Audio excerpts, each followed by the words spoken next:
Jeff, knock knock. Who's there? Apple. Apple who? Apple FCU. And after 25 years, Jeff, I just have one question for you. Do you actually own an iPhone, or has the irony been quietly eating at you this whole time? I do. Yeah. iPhone right here. Yeah.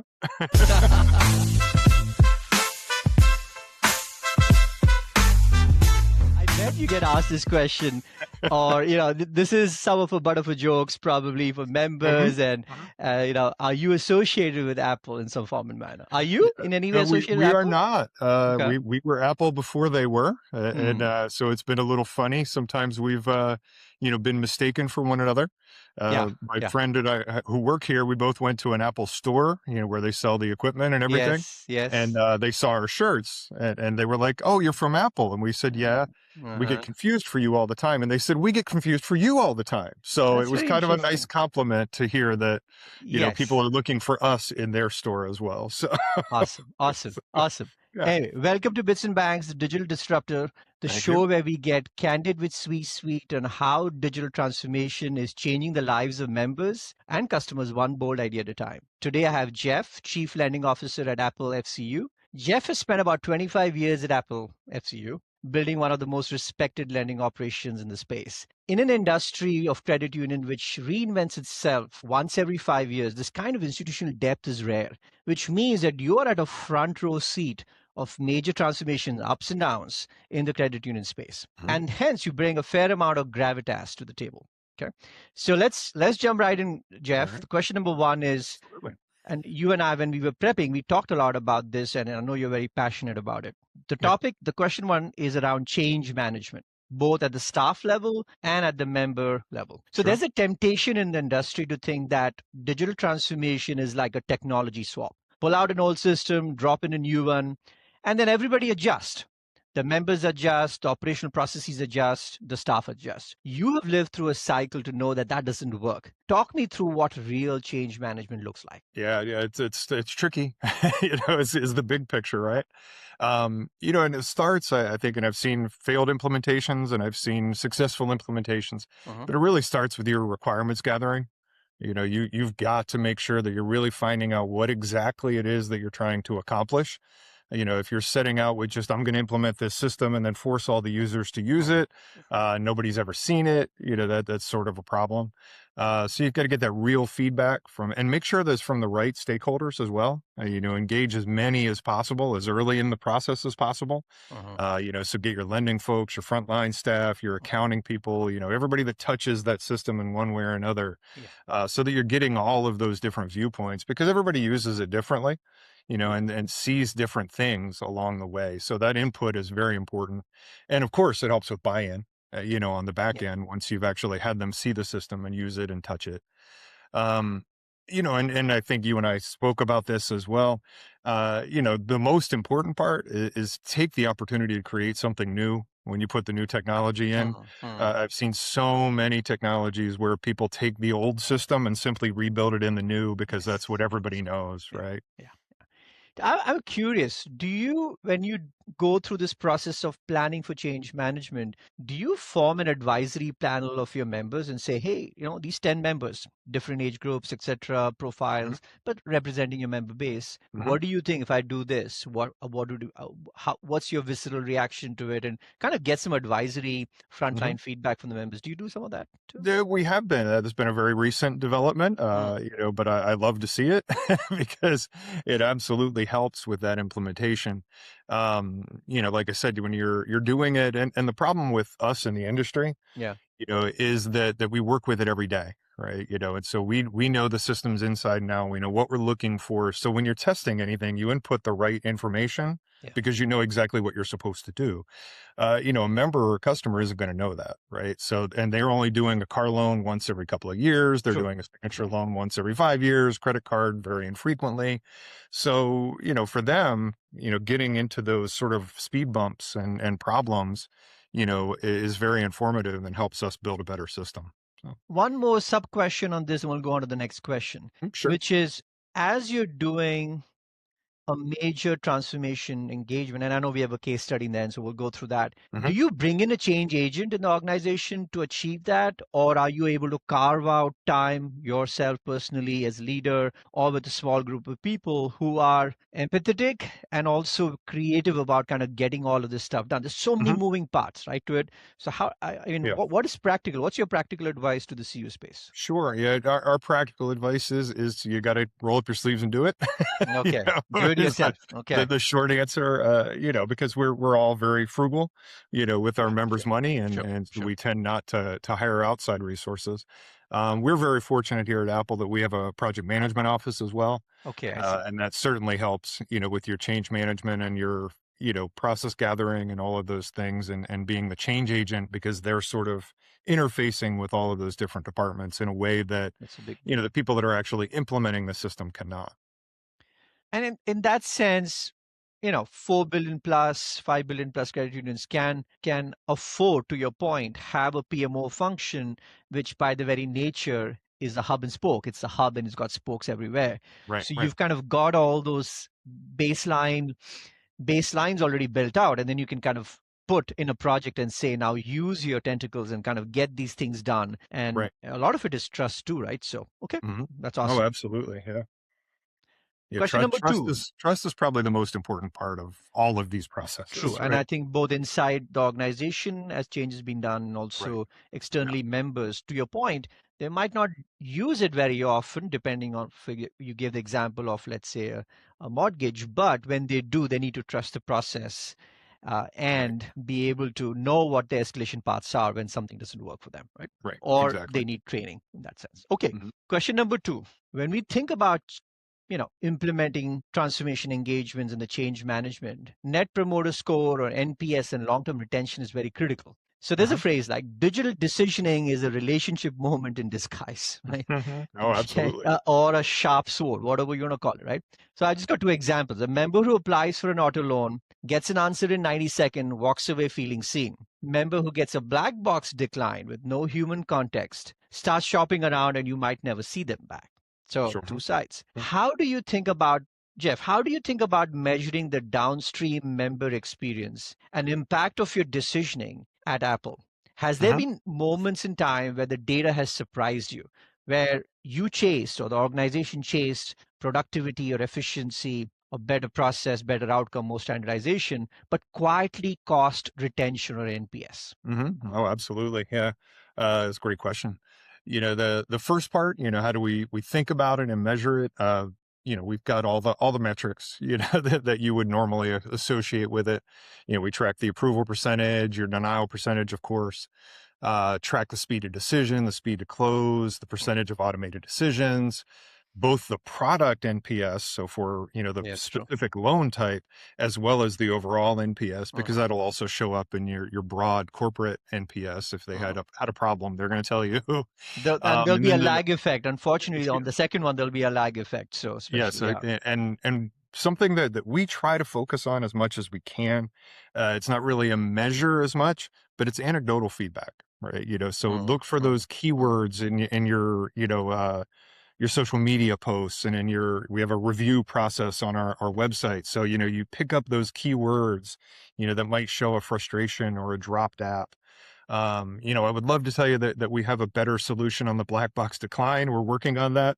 That's sort of an industry issue, but we're definitely working on that. Want to accomplish that a little better and make it warmer, yeah.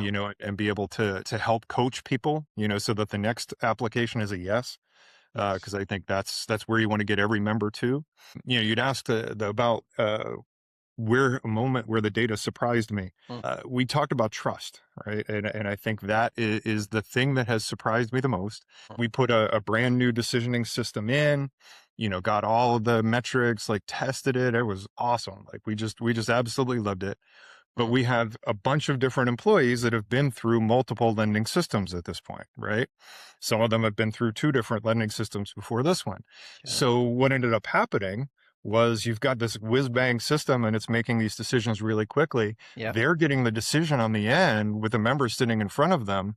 And instead of just taking it and running with it and closing it and making a good experience, they pause the whole process, and then call our underwriting system and the department and says, wait a minute, this loan shouldn't have been approved, right? Because they're not used to it being approved because it's a completely different system. So there was a trust issue, in that system, and they put the brakes on the entire smooth, cool process, which Interesting. really led to a very poor member experience, because now the members seeing this cross their face, they're saying, could you please step out of the office? I'll call you back in Oh a boy. minute. And Okay, so I see. it really undid the entire process. We've worked our way through that now, but that Let was me definitely ask you without, just at the right level, knowing this is a public Mhm. podcast, how much of false negatives did you have there? Like, where you said, hold on, let me go check, make sure you're approved. And then, Right, right. like in hindsight, when you did the manual review from an underwriter, like, maybe we should have. And just give me some sense of Mhm. percentage. Was it Sure. yeah. Very low, Okay. percentage. So We this we was a were trust issue then, It was trust and really just education. they were not used to it. That's And very interesting. so it was the right decision, right? And the system was set up correctly. It was the right direction, the right approval, Yeah. but for them, they weren't used to it, right? Because in the older system, that would have been a manual review, and Yes. you're dealing with sometimes, 7, 8, 9, 10 different underwriters who may all interpret that slightly different. Yeah. So it became a consistency issue with the new system. The new system was consistent every time, doing the same thing, but it was something that the staff was unaccustomed to. It's very So, interesting. And I'm just reflecting back to some of the work we've been doing with other credit unions. And one thing that we did, and as an example, was actually run it in shadow for a good 2 months, and then mhm. actually said, all right, here's what we were doing in decisioning, here's where we are now, and then be able to very rationally explain uh, Right, right. and going through that process of what a new would look like because it's still in shadow versus what we are doing today, and then being able to rationalize where the deltas are and say, this is why, this is it, over time build trust that yes, I agree with you. And there were situations where we might need to adjust the new process Mhm. because you can't beat human intuition, right? or Right, or right, human expertise in underwriting. uh, an engine, an automated engine, is only as good as the credit data that you're feeding it. And there right, will be some things that didn't think about, or the signal was not, let's just say, without getting into technical details, was not amplified enough. But mhm. and manual underwriter picked on that part, like, that Right, right, I right. would do a manual review. I might not decline it, but I would do a manual review, right? So, Mhm, so mhm. that process of going through that kind of shadow testing generates trust, and once you kind of hit a critical mass of that, you're ready to go live in that sense, Right, right? right, right. Yeah. All right.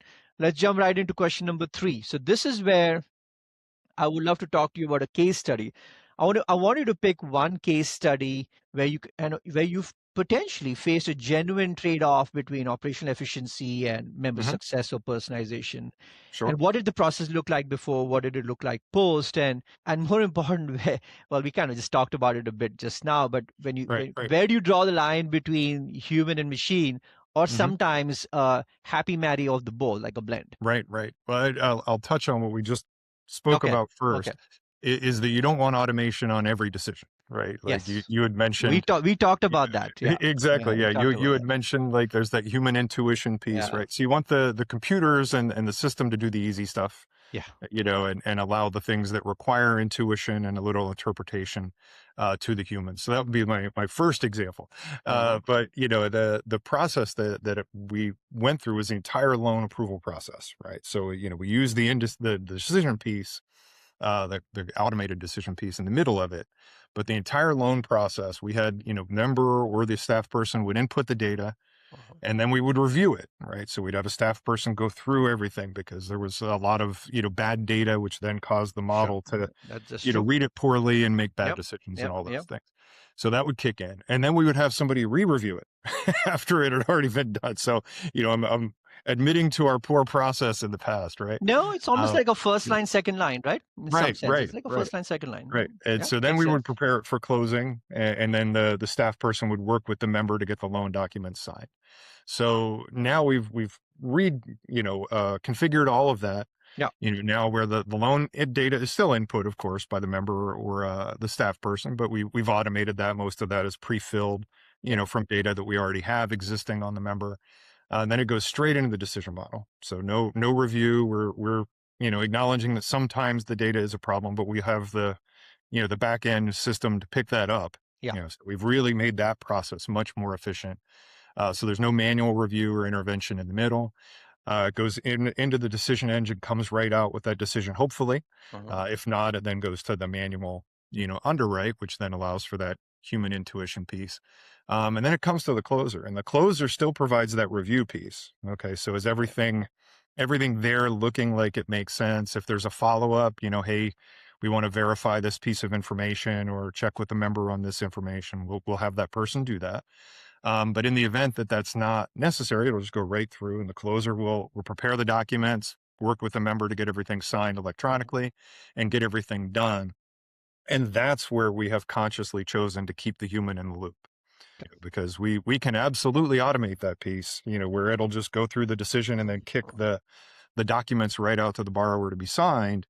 But we want that human, in there to provide that last piece of human intuition, that last piece of human check, but more importantly, provide that member service, and that warm voice or warm email, on the other side of the process, so that we're actually handling the member, with a human touch. So that's where we've chosen to insert the human, So let me in our. challenge you on that a little bit. Sure. And I want to get your unfiltered, Sure. unvarnished opinion. Sure. Yeah. If I'm a Gen Z and in that Hmm. last step of that process, I'm used to getting a DocuSign, I just sign, Right. sign, sign, sign and get it done.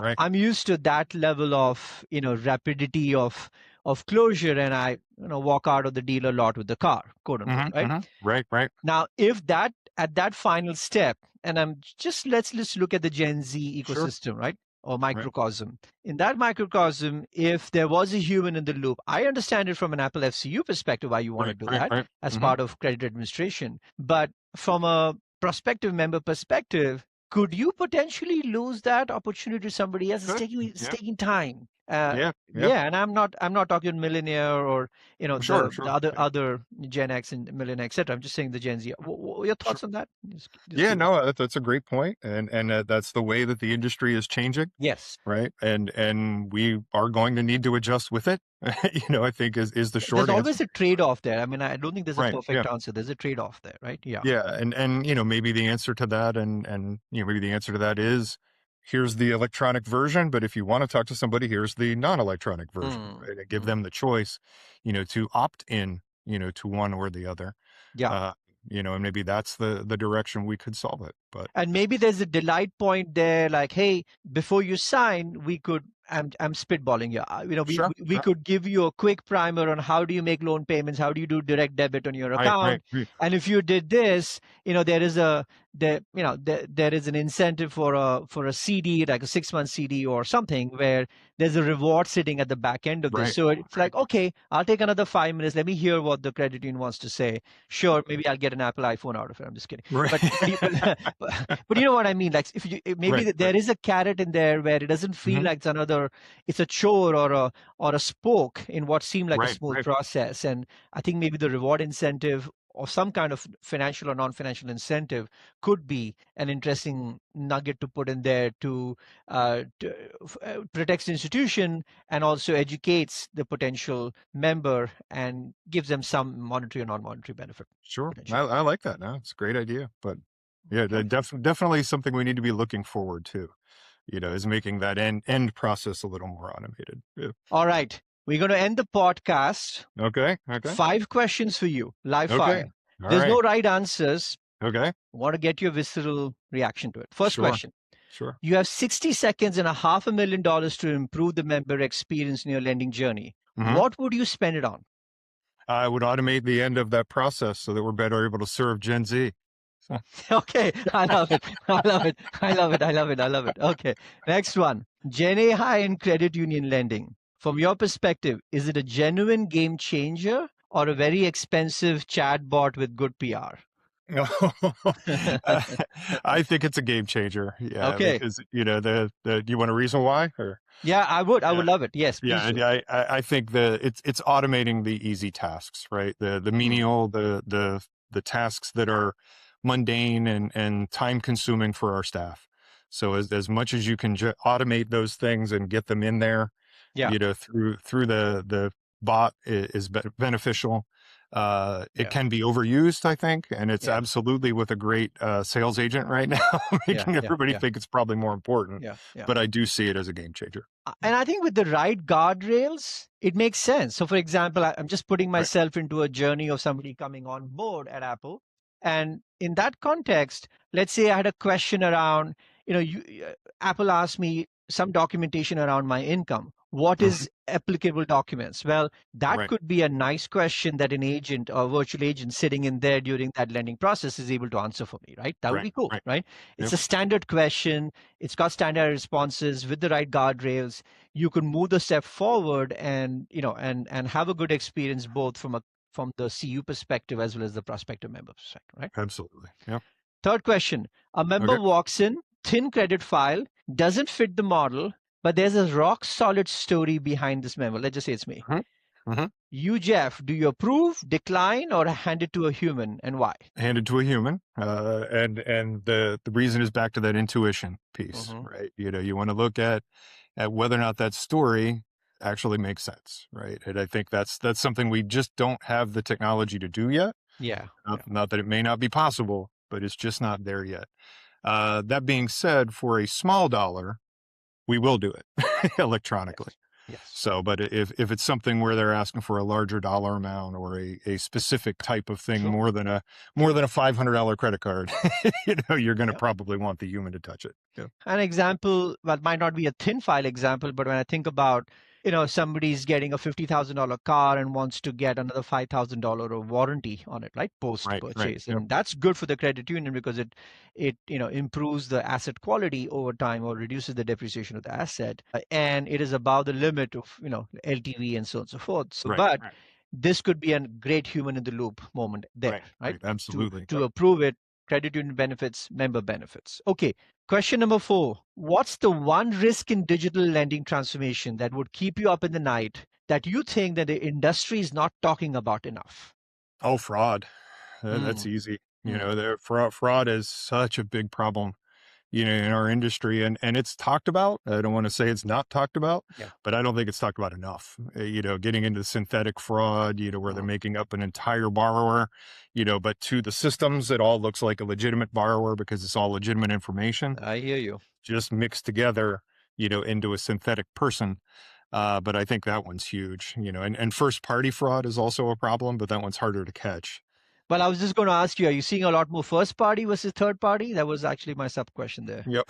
Yeah, it's both, but the first party is harder, because it's using their actual information and their actual data intending, to defraud the institution. Whereas the synthetic, or a third party is, maybe a little bit easier, especially with technology to catch. I agree with you. You're picking up the things that are married and shouldn't be, right?